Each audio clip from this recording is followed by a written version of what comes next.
Sveiki visi, malonu su jumis sveikintis Pono Obolio kanale ir, visas pasaulis šiandien testuoja GPT-5, nenoriu nuo to atsilikti ir aš, todėl šiandien išbandysim keletą absoliučiai mind-blowing projektų su GPT-5 pagalba.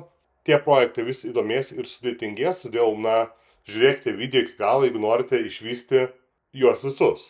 Pirmasis mūsų projektas, mes pabandysim padaryti, bičių simuliacija, kaip atrodo avilys, kaip suneša bitės medų, kaip avilys plečiasi ir panašiai. Tiesa, visas užklausas pateiksiu anglų kalba, nes, GPT-5 ypatingai sudėtinguose projektuose ženkliai geriau veikia, jeigu rašom anglų kalba, taigi matote ekrane, galite įsikopijuoti ir galimai adaptuoti savo poreikiam, ar tai hobiam, ar darbui, ar kažkam. O mes pasileidžiam užklausą ir tikėkimės geriausią rezultatą. Ir štai, praėjus keletą minučių, matom, kad pasirašė 5,5 kodo eilučių ir pabandom run code, ar ne, tiesiog GPT-5 aplinkoje. Ok, štai mes matom bičių avilį ir pabandom paspausti startą. Ok, simuliacija įdomi, aš įsivaizdavau šiek tiek kitokį, ar ne, bičių avilį, kad bitės turėtų skraidyti principą. Aha, jis plečiasi labai sparčiai. Gerai, spaudžiam reset, darom pauzę ir galim resources, simulation speed, colony size, tarkim, daugiau bičių. Tai, kaip matom, ženkliai viskas vyksta greičiau. Ir, vyksta dalykai. Aš įsivaizduoju, kai jau negaliu priartinti ar atitolinti, principe tokias ir panašias simuliacijas, galite šiandien pasidaryti patys. Ir visą tai, ką pasidarėm, ar ne, kaip matom, čia kiek medaus surinko, kiek vadinamų celių sukūrė, ar ne, jeigu paspausim toliau start, matysim. Tai vėl galim simuliuoti, ką tik tai norim, tai tiesiog toks mažytis pavyzdukas, pats pirmas projektas, labai paprastas, kaip mes galim, pritaikyti ar inžinerijai, ar bet kur kitur gyvenime. Taigi, įsikopijuokit šią užklausą, ar ne, ir, pamėginkit pritaikyti savo. Su sekančia užklausa mes pamėginsim sukurti 3D lenktynių žaidimą. Tai turėtų būti neoninis cyberpunk miestas, kažkas tokio.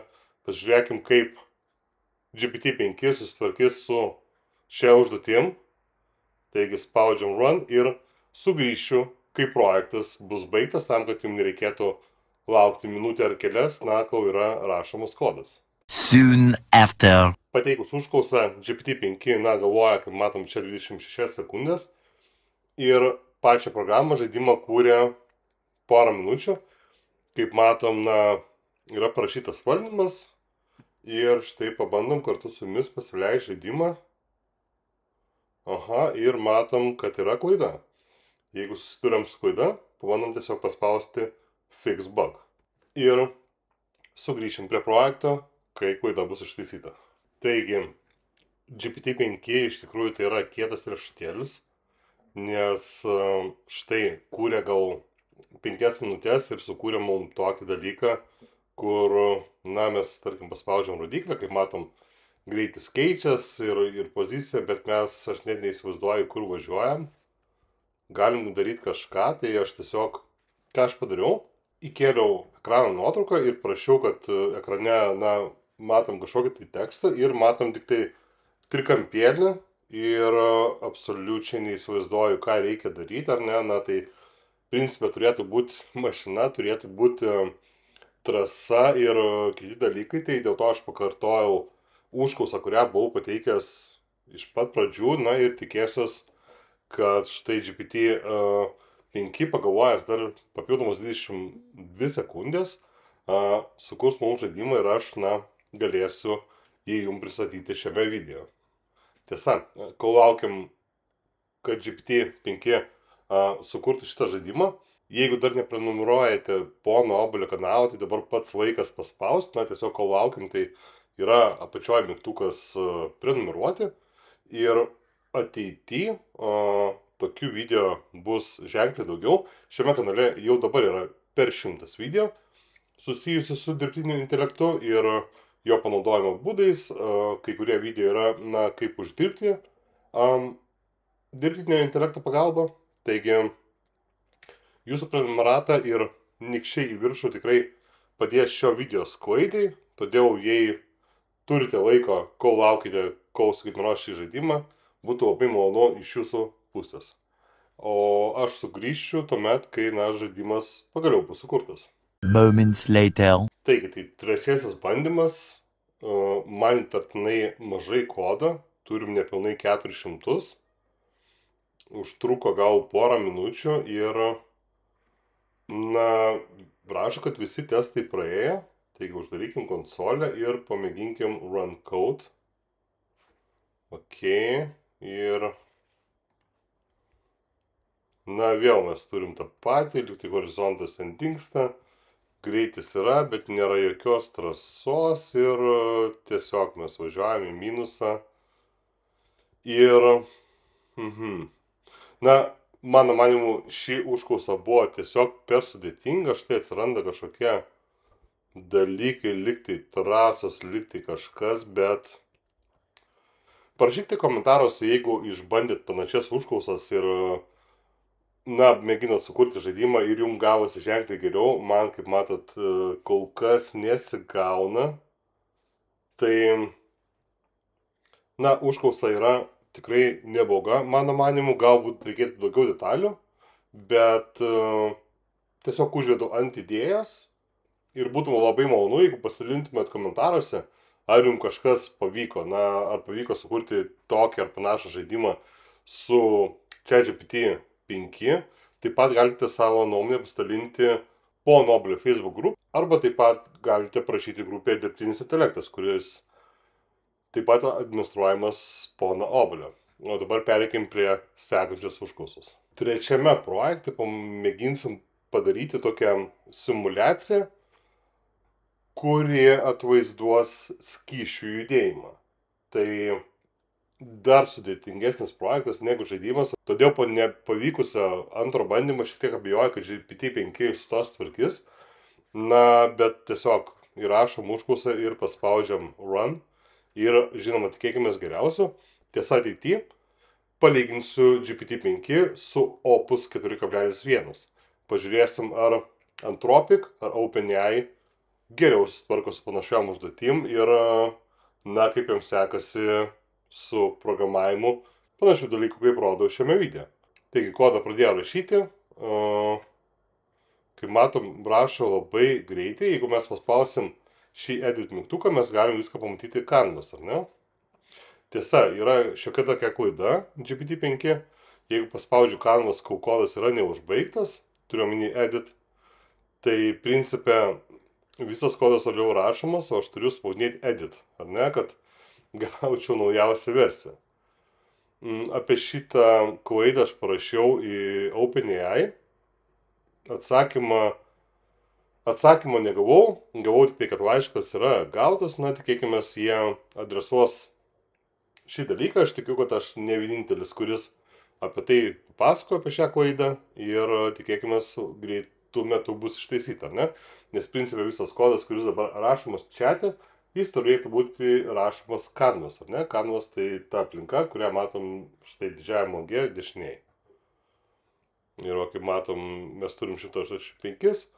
Jeigu paspausiu edit, turim naujausią kodą, ar ne? Ir taip galim žaistis, arba galim, žinoma, palaukti, kol visas kodas bus parašytas. Ir tada, kuriuo atveju mums reikia įsikelti į Canvas, tam, kad galėtume paspausti run code, ar ne? Taigi, projektas iki galo baigtas. Paspaudžiam dar kartą edit, kad gautų visą kodą iki galo, ar ne? Ir paspaudžiam run code ir čia matom, kad mes galim piešti kažkokias spalvas. Gerai, pasididinkim pikselius. Taip, galim piešti, galim keisti dalykus, galim išvaldyti ir galim sujungti kažkokių dalykų. Aha. Na, įdomus sprendimas. Brush size galim labai didžiulį pasidaryti. Galim mažyti štai tokį. Tiesa, šiek tiek netaip įsivaizdavau, nes mes negalim ir spalvų pasirinkti. Štai čia turėtų būti geresnė grafika, ar ne? Na, pabandykim nupiešti šypsenėlę su judančiom spalvom, ar ne?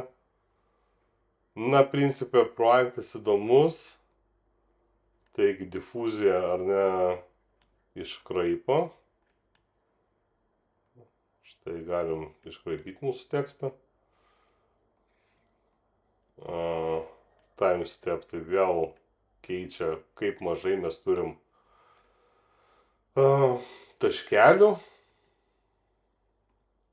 Čia galim keisti spalvas, tik labai nepatogiai ir, na, matom, kad vis tiek balta spalva dominuoja, ar ne? Difuzijos yra per daug. Na, čia yra dalykas pasižaidimui. Štai dadėkim dar kokios geltonos spalvos, bet, na, balta viską apima. Vėl čia reikia žaisti su šitais elementais, bet principė parodžiau tai, ką norėjau. Tai fizikinė spalvų animacija, matom, kaip spalvos plinta. Vėlgi pritaikymas yra labai platus. Štai galim su dešiniu klavišu išvalyti viską, ar ne? Tai yra fizika. Ir pritaikymas, aš neabejoju, kad mes turim tikrai labai protingų žiūrovų šio kanalo ir būtų labai įdomu, kaip tokią ar panašią užklausą jūs panaudojat savo reikmėm, ar ne? Tai, na, matom, kad GPT-5 modelis yra labai galingas. Tikrai galimybės kuo toliau, tuo labiau tampa neribotas. Žinoma, jas riboja ypatingai klaidos, ar ne, visokios, nes mes ne visada iš pirmo karto gaunam dalykus, kaip, na, su 3D žaidimu, bet, na, progresas yra akivaizdus ir GPT-4o tokių dalykų nesugebėjo, ką mes galim daryti su GPT-5.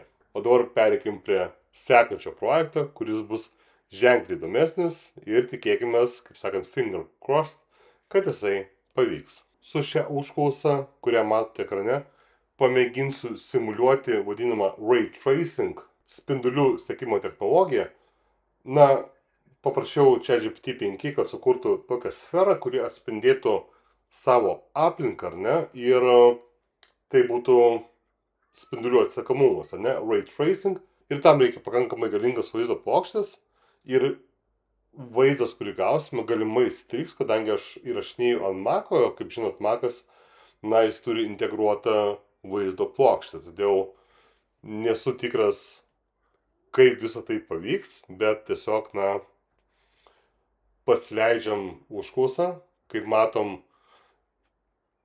ChatGPT-5 pradėjo galvoti, kaip galėtų, na, įgyventi šią simuliaciją, ir prie šio video grįšiu, kai projektas jau bus pabaigtas. Na, štai turim parašytą kodą. Vėl kodas yra be proto sudėtingas, aš mėginau šiek tiek skaityti.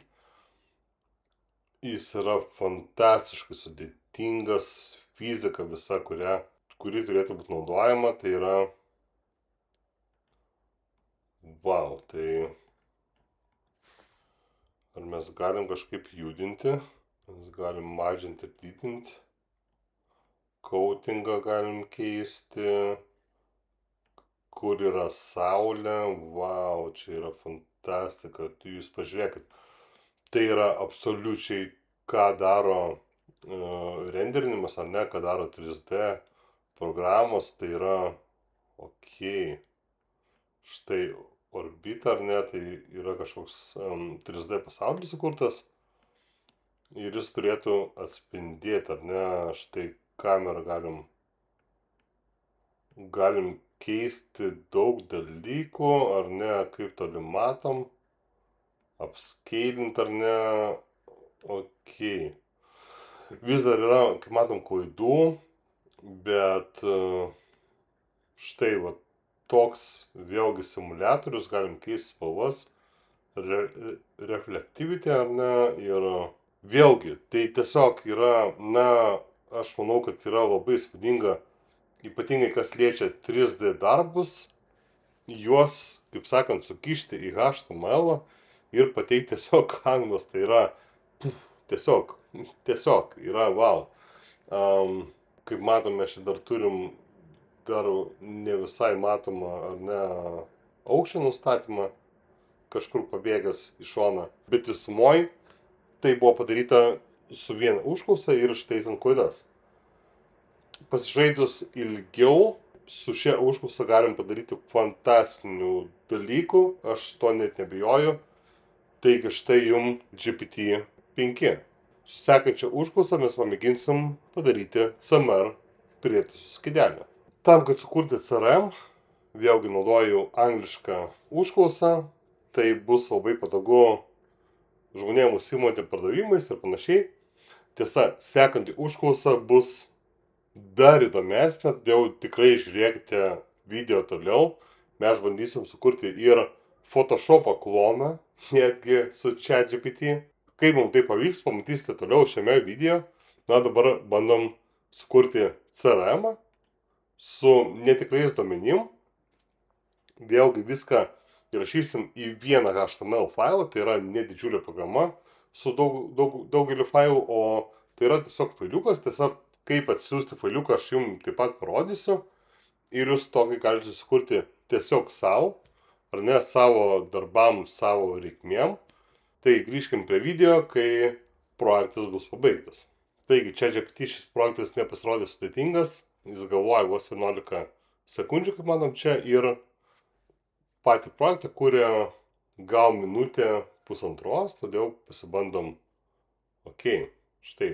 Bet visgi susitariam su klaidom, matom, kad mūsų čartai kažkur skraido.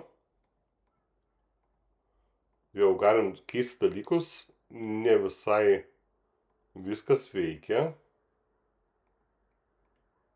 Štai matom, yra dalykų, kurie neveikia, ar ne, bet principas su šia užklausa mes galėsim pasidaryti dalykus, kurie galbūt mums pravers darbe.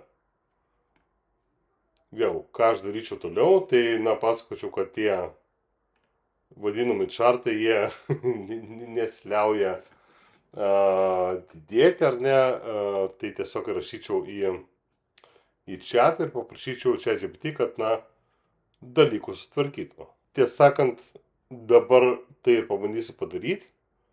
Paprašysiu, kad sutvarkytų visas klaidas, nes programa nėra iki galo naudojama. Kaip matom, ChatGPT-5 galvoja virš minutės ir sugalvoja velniop viską, perrašysim programą visiškai iš naujo, nes, kaip matėm, mygtukai neveikia ir yra problemų su grafika. Taigi pažiūrėsim, kaip pavyks įgyventi CRM šį kartą. Taigi, užtruko net kelis bandymus, pats save pasitaisė ir štai bandom galutinį rezultatą, bet dėja vėl mes turim klaidą. Taip, kartais su ChatGPT kantrybės iš tikrųjų reikia ir gal tai yra problema, kad mes bandom visą tai sukišti į vieną HTML failą, ar ne, kurį štai čia paspaudė, galim tiesiog atsisiųsti, ar ne. Ir atsiuntę galim pasileisti lokaliai savo kompiuteryje, nebe ChatGPT aplinkoje. Projektas vis tik tai neveikia, aš nežinau, galbūt daviau per mažai duomenų, ko norėčiau, bet principe neveikia praktiškai niekas, netgi pakeitimas tarp spalvų šviesios tamsios. Ką reiškia tai mum, kad GPT-5 bando būti AGI, tačiau, kol kas jam dar šiek tiek trūksta. Aš labai nekantrauju įrašyti sekantį video, kuriame palyginsiu ChatGPT-5 šias užduotis su Claude Opus 4.1. Bus labai įdomu pamatyti rezultatą ir išbandyti panašias programas, kurias bandėm šiandien, kaip su tos tvarkys Claude, lyginant kaip su tos tvarko ChatGPT.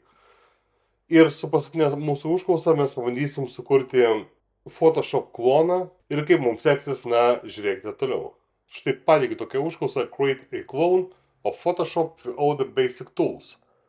Be jokių išvedžiojimų, tiesiog duodu ChatGPT 5 pilną laisvę ir tikiuosi geriausio, tai sekant judėjimą less is more, na, išvertus į lietuvių kalbą, tai mažiau yra daugiau, ar ne, na, mes pateikdami tokią užklausą labai tikimės, kad ChatGPT žino, kas yra Photoshopas, kaip jis tai atrodo, kokį jis turi funkcionalumą ir ar jam pavyks tai įgyventi dabar befilmuojant šį video, na, iš tikrųjų sėkmės reikalas, nes, kaip matėte prieš tai video, kai kurie projektai pavyko, kai kurie ne, kai kurie iš dalies. Todėl, na, sulaukim, kol ChatGPT 5 baigs koduoti ir pasižiūrėsim, ar mes galim už Photoshop nemokėti, o tiesiog susikurti su ChatGPT 5.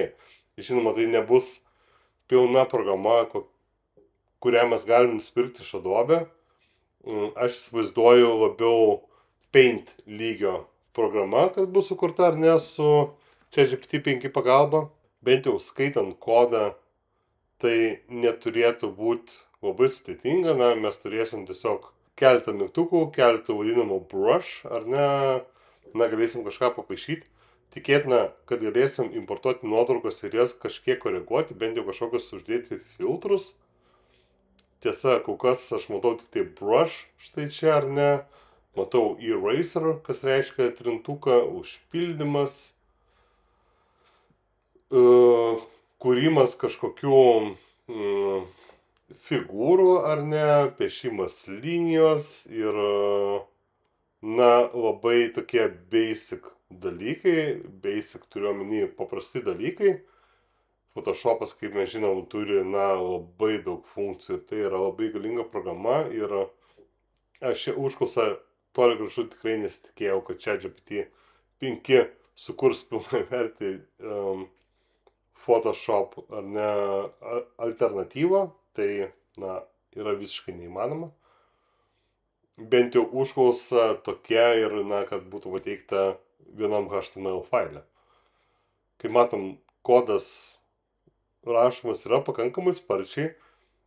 Prieš tai kodas, kuris buvo rašomas, kurio aš šiandien nerodžiau, na, jis truko pakankamai ilgai. Tai vėlgi, matomai priklauso nors ir moku už prenumeratą, labai priklauso nuo serverių apkrovos. Tikėtina, kad šiuo momentu jį yra mažesnė ar ne, todėl kodas rašomas greičiau. Nes vien iš pirmųjų projektų, na, eilutė buvo rašoma gal 10 sekundžių, ar ne, ir tas kodas atrodė varginančiai ilgas.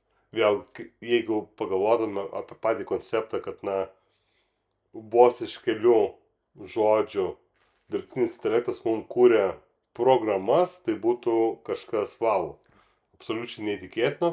Tiesa, pats programų kūrimas, toks konceptas, kad AI jums kūrė pilnavertes programas, na, yra iš dalies įmanomas, bet tam vis tik tai reikia dar labai daug programavimo žinių ir neužtenka vien tik tai norų, reikia ir pačio pastangų tiek užklausų inžinierijai, tiek pačio kodo korekcijai. Ir štai, ko mes kalbėjom, ChatGPT rašo there you go, taigi turėtų būti Photoshop klonas. Ok, pasižiūrėkim, ką mes čia turim. Gerai, taigi mes galim čia kažką papiešti, ar ne? Galim pasirinkti spalvas. Ok, čia yra gero kanvas, ar ne? Galim prizoominti. Čia galim keisti šriftus. Na, tikrai ne Photoshopas. Gerai, dabar bandom. Aha, čia ištrynimas. Pabandykim įkelti nuotrauką. Aš turiu keletą nuotraukų ir, ok, nuotraukos galim įkelti, galim papaišyti kažką, galim nupiešti kvadratą, apskritimą galim nupiešti, liniją galim čia ko gero užbliūrinti, ai ne, galim pasirinkti spalvą. Štai čia matom pasirinkama spalva, paspauskim štai ant, tarkim, tokios žalsvos ar rudos, jinai irgi yra pasirenkama, pritraukimas.